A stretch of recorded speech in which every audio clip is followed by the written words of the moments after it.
Hello all. Amir Ansari and Isha Gawde present before you topic singly linked list. The flow of the session will start with introduction, insertion and deletion in the linked list, leading us to the conclusion. So here we go.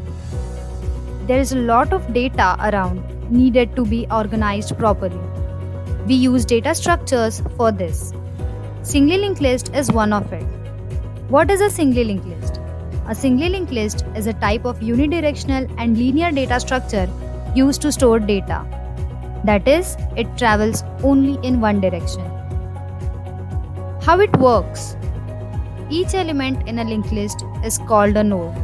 A single node contains a data part and a pointer to the next node. This helps in maintaining the structure of the list. Why do we use it? Linked list eliminates the complication of finding linear space in the memory for the storage of data. Let us assume the following graphical representation for the start of a list, address of a node, and a node in a linked list. So for example, we have the data 5, 10, 15, 20 to be stored. The data is stored on the following addresses as per the available memory. We need to link them together. We do it using a singly linked list. We store the address of the second node in the next part of the first node. The linking of two nodes is done. In the similar way, we link the other nodes too. The last node holds the null pointer, which indicates the end of the list. So let's create a linked list. The following snippet of a structure can be used to create nodes in the further process. We will initialize the start pointer to null. The start pointer points to the first node. Using it, we can access the entire list. We will now insert some nodes to its end.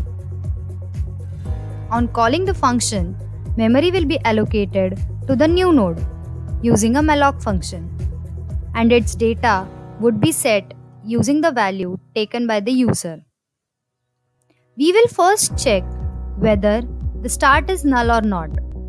If so, we will link the start to the new node by assigning the address of new node to the start and the next part of the new node to null. We have added our first node of the list.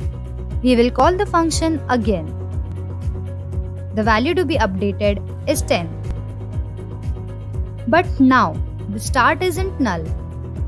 So we traverse the list using another pointer ptr until the last node is encountered.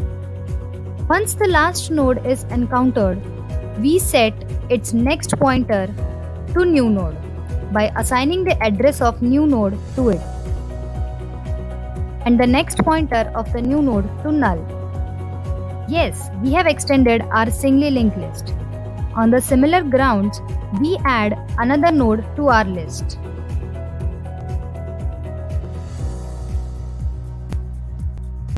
Okay, now that we have learned to insert a value, let us try deleting them from the end.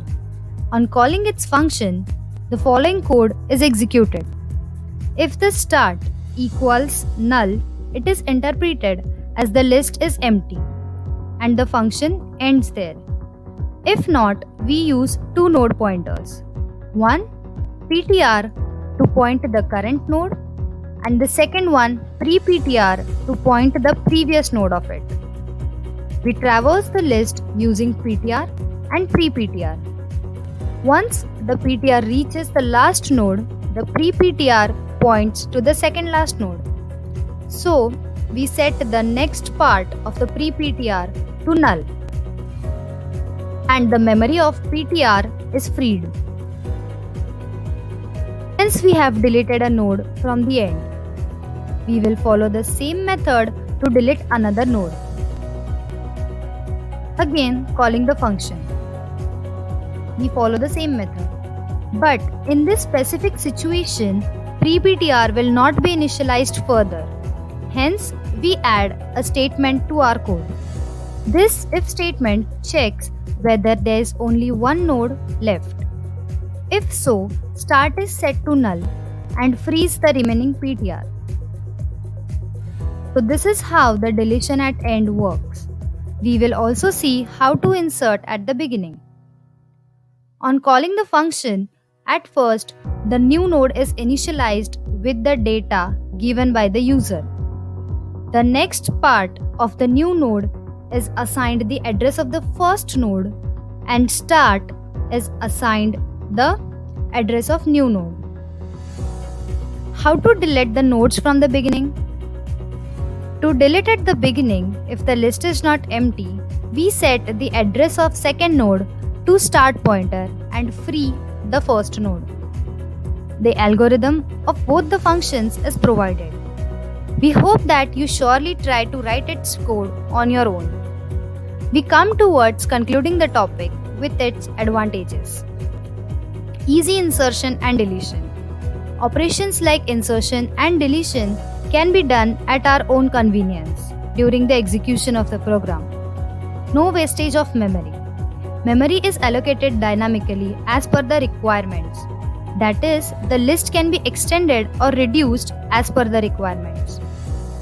It also eliminates the complications of finding linear space, which is why singly linked list is preferred compared to array. Applications. The different data structures like stacks and queue can be implemented using a linked list. Music player. Songs in the music player are linked to each other. Hence, we can travel between them. Image viewer. We can scroll through the images because they are linked to each other. And also the presentation currently being viewed is because of the linked list present. Thank you so much. The code and the algorithm are mentioned in the description.